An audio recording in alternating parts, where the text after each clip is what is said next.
Muy bien. Entonces, cuando Noé salió del arca, nos enseña la palabra de Dios, salió del arca por mandato de Dios y recibió el mandato, como decíamos la semana pasada, de volver a poblar la tierra. Él adoró a Dios, hizo un sacrificio, hizo un pacto con Dios y Dios renovó un pacto con él diciendo que nunca más iba a destruir la tierra a través de un diluvio, y mandó Dios la señal del arco iris como señal del pacto, de que nunca más la tierra iba a ser destruida por el agua y a través de un diluvio, nos enseña la palabra de Dios. ¿Qué es el pacto? ¿Qué nos enseña? ¿Cuáles son las enseñanzas de la palabra de Dios acerca del pacto? Pacto es promesa y obligación. Un presidente de los Estados Unidos, el primer presidente de los Estados Unidos, George Washington, dijo: no trates de hacer lo imposible, pero siempre cumple siempre tu promesa. No hay que hacer lo posible, no lo imposible, porque los imposibles lo hace Dios, porque para Dios nada es imposible. Dios se especializa en las cosas imposibles, pero todo lo posible en todos los órdenes de la vida nosotros lo tenemos que hacer. Y si prometemos algo, cumplir con la promesa. Cumple siempre tu promesa. Y otra cita dice: recuerde siempre que usted no solo tiene el derecho de ser una persona, tiene la obligación de serlo. Fuimos creados a imagen y semejanza de Dios y con derecho a respetarnos a nosotros mismos y a que nos respeten los demás y a tener la obligación de vivir como seres humanos. Tenemos la obligación de vivir en dignidad delante de Dios y delante de nosotros mismos y delante de todas las personas. Pacto es promesas, derechos y obligaciones, compromisos a asumir. Pacto también es servir fielmente de acuerdo con el pacto. Si vos me preguntás una figura en el Antiguo Testamento que sirvió fielmente a las personas y a Dios de acuerdo a un pacto, sirvió a un pacto de acuerdo al pacto y en fidelidad, ese fue José, el de Génesis, de Egipto, que fue vendido, nos enseña la palabra de Dios, como esclavo por sus hermanos a Egipto. Los ismaelitas, los árabes, lo vendieron a Egipto como esclavo. Fue vendido como esclavo. Pero ¿sabes algo? José no vendió su pacto. José no vendió su dignidad, porque él dijo: ¿cómo voy a pecar yo haciendo este grande mal contra Dios y contra mí mismo?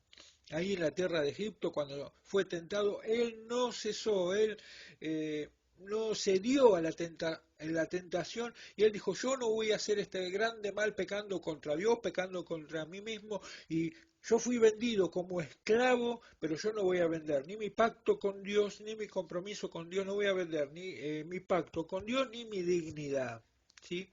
Y sirvió, y esa es una enseñanza para vos y para mí, fielmente de acuerdo con el pacto.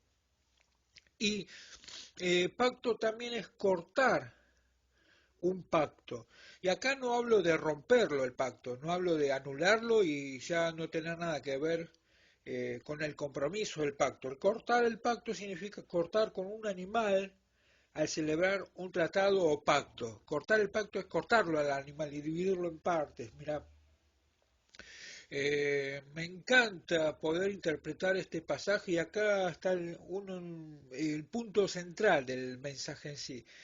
Estudiar Génesis 15, de cómo Dios hizo un pacto con Abraham y cómo Abraham, el patriarca, hizo el pacto con Dios. En Génesis 15 nos dice que Dios le dijo a Abraham que tome animales y los corte por la mitad. Y acá vos tenés que entender cómo te explican los rabinos, cómo te explican los religiosos judíos esta enseñanza del pacto. Mirá, un pacto nos enseñan ellos de esta forma. Mirá lo que te voy a contar, y acá te decía por qué me emocionaba tanto este punto. Un pacto es un acuerdo entre dos partes en aquellos días y por aquellas regiones. Los contratos se hacían partiendo sacrificios animales y poniendo los cadáveres partidos en el suelo. Este corte dejaba un charco de sangre entre las dos partes de los animales. Los participantes debían caminar en medio de las partes. Y vos vas a ver bien que en Génesis 15 dice que Dios caminó en medio del sacrificio, en medio de las partes, por fuego. Dios caminó. Y también caminó Abraham. Pero también tendrían que caminar todos los seres humanos en ese pacto con Dios. Dios siempre caminó a través de la Biblia, vas a ver que Dios siempre se manifestó por fuego, Dios siempre caminó por fuego. En ese sacrificio Dios caminó en medio de los sacrificios y en medio de esos animales partidos por fuego, dícenos. Así caminó Jehová, por fuego nos enseña la palabra de Dios. Los participantes debían caminar en medio de las partes de los animales manchando sus vestidos. Acá yo entendí por qué muchas veces la Biblia nos habla de vestidos manchados en sangre, muchas veces por qué la Biblia nos habla de vestidos manchados en el vino, qué tenía que ver, decía yo, con esto. Y acá empecé a entender esta figura de la palabra de Dios y me fue de bendición comparada y aplicada al Señor Jesucristo. Ellos tenían que manchar sus vestiduras en la sangre del sacrificio. Pasar, decían, que así me sea hecho si no cumplo con mi palabra, con mi parte del pacto. Que así me sea hecho si no cumplo con mi parte del pacto. Porque la palabra era pacto, la palabra era el compromiso firmado. Antes valía la palabra dada, era la palabra empeñada, era la palabra cumplida. Ahora se firman contratos y aún así se anulan los contratos firmados, pero no así antes la palabra, que así me sea hecho si no cumplo con mi parte del pacto. ¿Y sabes qué?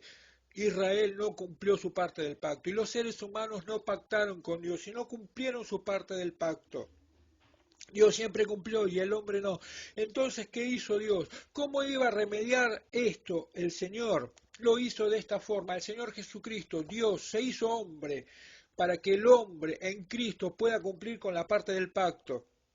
Y Él ahora se hizo sacrificio y Él fue partido porque en la cruz del Calvario a Él lo partieron, lo cortaron, lo dividieron, lo lastimaron, lo crucificaron, lo mataron y Él resucitó y Dios caminó en ese pacto y Él manchó su vestido en su propia sangre y Él dio su vida por vos y por mí y Él dijo, así me sea añadido, aún se me añada si yo no cumplo con la parte de mi pacto, que así me sea hecho, que esta sangre que estoy pisando vuelva sobre mí. Y Jesús, como vos y yo no hemos cumplido esa parte del pacto, Él dijo, yo pago por ellos y lo que les toca en castigo a ellos ahora me toca a mí y yo pago con mi sangre la sangre de ellos. Gloria sea el nombre del Señor Jesucristo. Este es el pacto en la sangre de Cristo. Ahí entendés por qué Él dice, un nuevo pacto en mi sangre.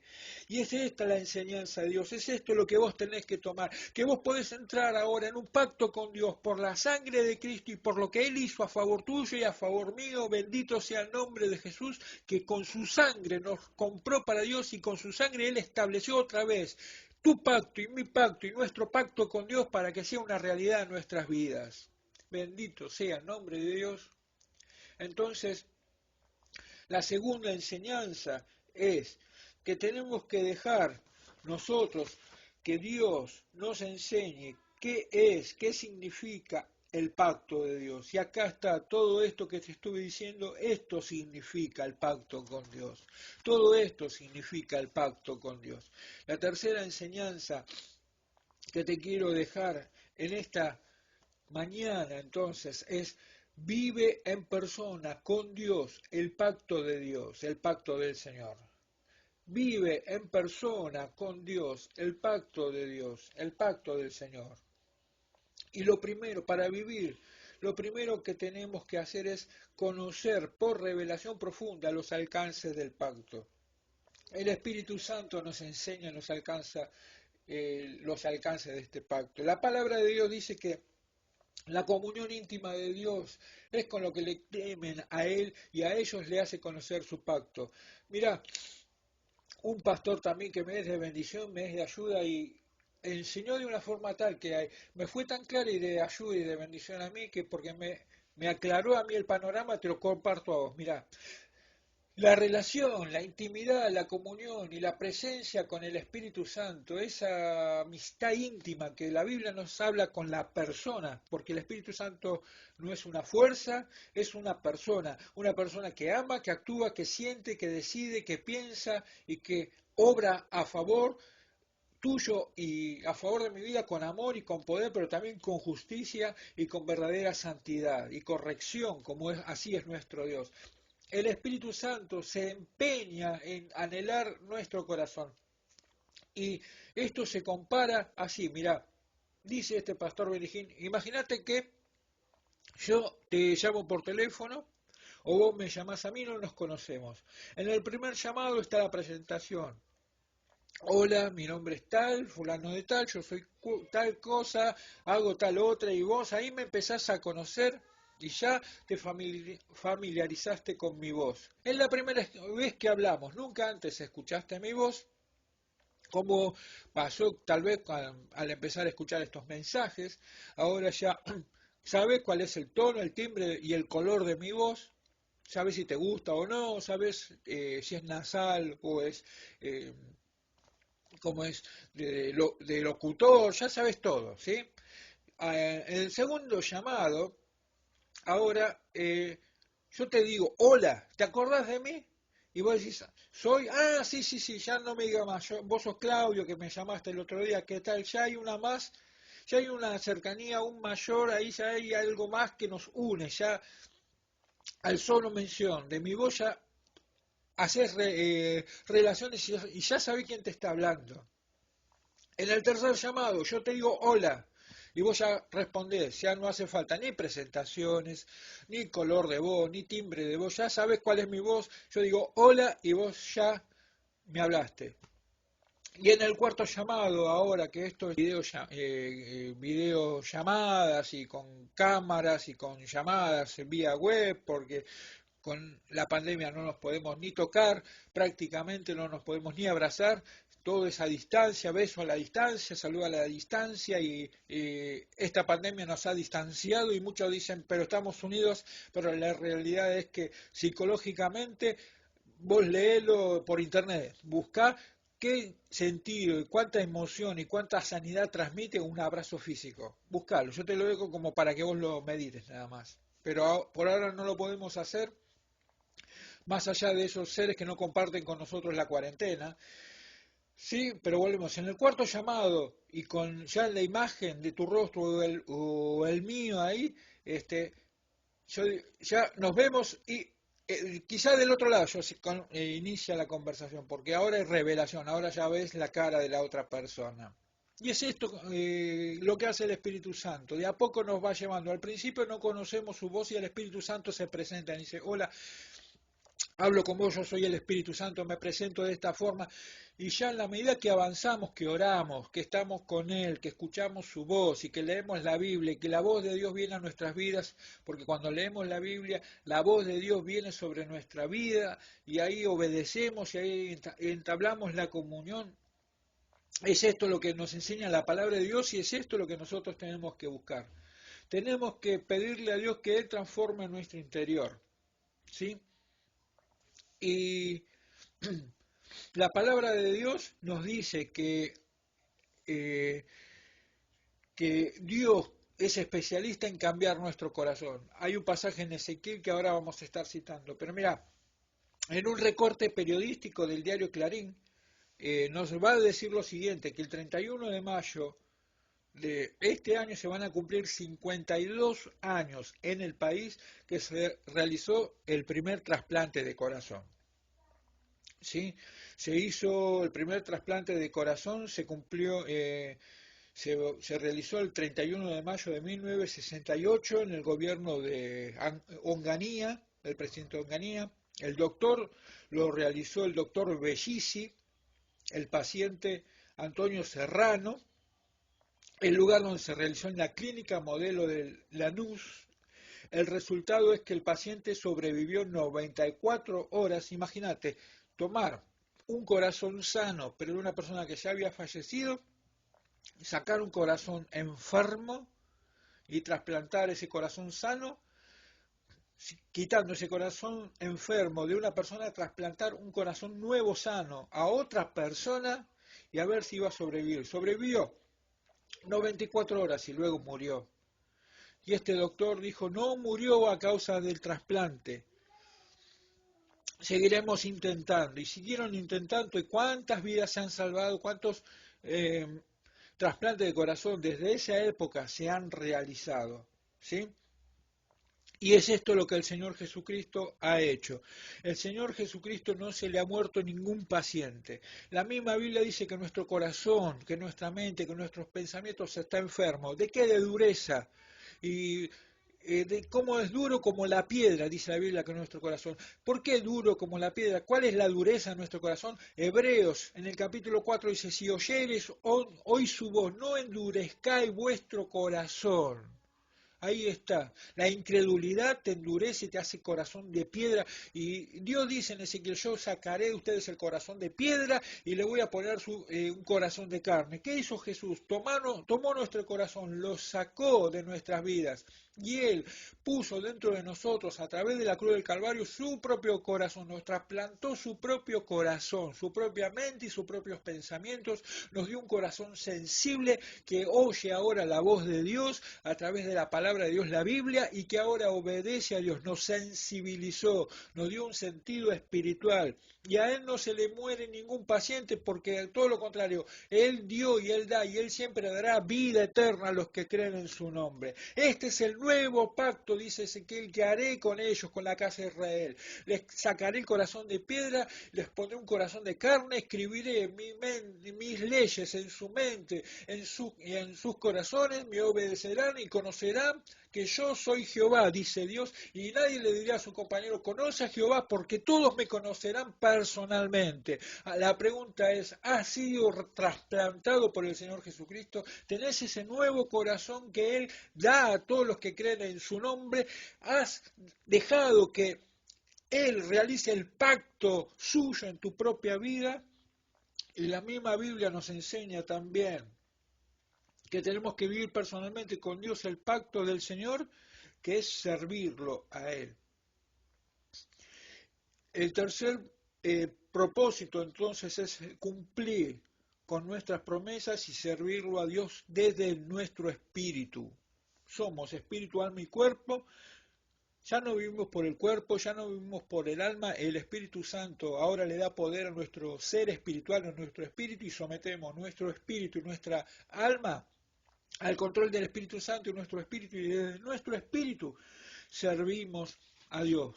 Porque la misma Biblia dice que nosotros somos el pacto, somos la circuncisión. La circuncisión tenía que ver con eso, de cortar el corazón en el Nuevo Testamento. Es largo y es para otro tema, pero habla de eso, de justamente cortar lo malo en el corazón del ser humano, darle al ser humano un nuevo corazón y desde allí servir a Dios, pero ahora con un corazón nuevo y desde el Espíritu Santo.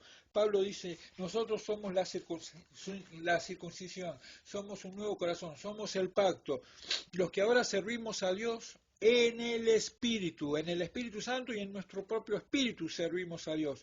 Pablo el apóstol dijo, fervientes en espíritu, sirviendo al Señor, fervientes con fuego en el espíritu, porque una vez que vos tenés el pacto de Dios en tu vida, una vez que vos tenés el nuevo corazón en tu vida, una vez que vos tenés el corazón del Señor Jesucristo en tu vida, vas a servir a Dios. ¿Y cómo dije que Dios se paseaba? ¿Cómo? En medio del fuego, se paseaba en medio de los animales sacrificados en las partes, las mitades en el suelo, y se paseaba como fuego. ¿Ves? Ahí nos dice, en el medio de tu espíritu, fuego de Dios, fervientes en espíritu para servir con el fuego del Espíritu Santo dentro de tu propio espíritu al Señor. Y Dios se vuelve a pasear en tu propia vida como fuego y se manifiesta otra vez como fuego y vuelve Él otra vez a cumplir y a recumplir y a sostener y a mantener el pacto con tu vida y con mi vida. ¿Qué te parece esta palabra? Te dije por qué me emocionaba mucho. Porque Dios lo hizo. Él hizo posible lo que para nosotros era imposible y aquí estamos. Guardar es sinónimo de cumplir. Nosotros vimos esta hermosa alabanza al principio de este mensaje. Dios de pactos, que guardas tus promesas y que cumples tu palabra. Ahora vemos y ahora valoramos y ahora entendemos y sentimos un poco más el porqué de la importancia del pacto con Dios. Guardar es sinónimo de cumplir. Dios cumple con su pacto y Él cumple lo que promete. Él cumple con su palabra empeñada. Su palabra empeñada es obligación para Él y Él no puede faltar porque es fiel. Él no puede faltar a ninguna de sus promesas. Él ahora te dice, mira mi pacto, mira a mi pacto. Él ahora me dice a mí, no hace falta que yo le digo, Jehová, acuérdate y mira el pacto. No, él ahora me lo dice a mí. Mira tú al pacto, mira el pacto. Me lo dice a mí, te lo dice a ti, te lo dice a ti, me lo dice a mí. La decisión ahora personal es tuya, la decisión ahora personal es mía. Vamos a orar a Dios. Padre, en el nombre del Señor Jesucristo te damos gracias por esta palabra. Nosotros venimos delante de ti a pedirte perdón por nuestras faltas y por nuestros pecados. Si nunca antes te hemos aceptado y hemos reconocido que la cruz del Calvario tú has pagado el precio para que el pacto de Dios sea una realidad en nuestras vidas, perdónanos, pero entra, Señor, a nuestras vidas, confesamos nuestros pecados delante de ti. Entra en nuestras vidas, limpianos con tu sangre, danos el perdón, hacenos hijos de Dios, porque bienaventurados los que habitan en tu casa, bienaventurados los que son de la familia de Dios, bienaventurados tus hijos, porque perpetuamente te alabarán. Señor, tú has puesto en nuestras vidas y en nuestras bocas un canto nuevo, pero hay un canto nuevo cuando el pacto ha sido renovado en nuestras vidas. Padre, que en el nombre del Señor Jesucristo, sí, nosotros merecíamos, Señor, la condenación y el castigo total, Señor, porque nosotros dijimos que aún así se nos haga si nosotros nos cumplimos con esta parte de la palabra empeñada y del compromiso del pacto. Y todos los seres humanos fallamos al pacto. Señor, más que caminar en medio del sacrificio, nos tomamos el atajo, lo desviamos. Caminamos bien lejos en nuestro propio camino, pero no queríamos saber nada del pacto contigo. Y el fuego parece caminar solo en medio del sacrificio. Señor, nosotros pedimos que el fuego santo nos purifique una vez más en esta hora y que nos levantes y nos hagas vivir para ti, amar tu palabra, obedecerte. Señor, clamamos por un nuevo corazón, el mismo nuevo corazón del Señor Jesucristo en nuestras vidas y que nosotros te sirvamos con el fervor que viene de lo alto. No es un fervor fabricado por nosotros mismos ni por el fuego humano, sino el fervor que viene de Dios para que nosotros vivamos para ti. Oramos en el nombre del Señor Jesús. Amén. Y amén. Yo te quiero rogar que esta palabra la compartas. Esta palabra del pacto la compartas. Mayormente, fíjate en las personas que tienen poco conocimiento de Dios y que no tienen salvación, que no conocen al Señor Jesucristo. Que esto del teléfono y del Espíritu Santo, como te expliqué, no saben de qué se trata. A esas personas hablarle de estos mensajes, llevarles a YouTube, el canal es Dios es una persona, Claudio Antonio Corigliano, Dios es una persona, ahí están todos los mensajes que estamos subiendo semana tras semana. Dales like a los mensajes, pero no por mí, sino dale like a la palabra de Dios y así correr la palabra de Dios para que corra la palabra de Dios y sea glorificada, para que de todo sea la fe, porque segunda de Tesalonicenses, como siempre lo decimos, nos enseña la palabra de Dios, no es de todos la fe, y nosotros queremos que el Señor Jesucristo sea levantado, que la palabra de Dios sea atesorada, que sea amada, que sea valorada, que corra la palabra del Señor y sea obedecida, y que el Señor Jesucristo tenga muchas más personas que viven en el pacto con Él. Que Dios te bendiga muy ricamente, que tengas lo mejor de Dios en tu vida, que tengas una semana llena de la gracia, de las bendiciones de Dios, colmado con la presencia de Dios, y Dios mediante nos vamos a encontrar la semana que viene. Chao, que Dios te bendiga y orar mucho por nuestras vidas también. En el nombre del Señor Jesús te bendecimos. Amén.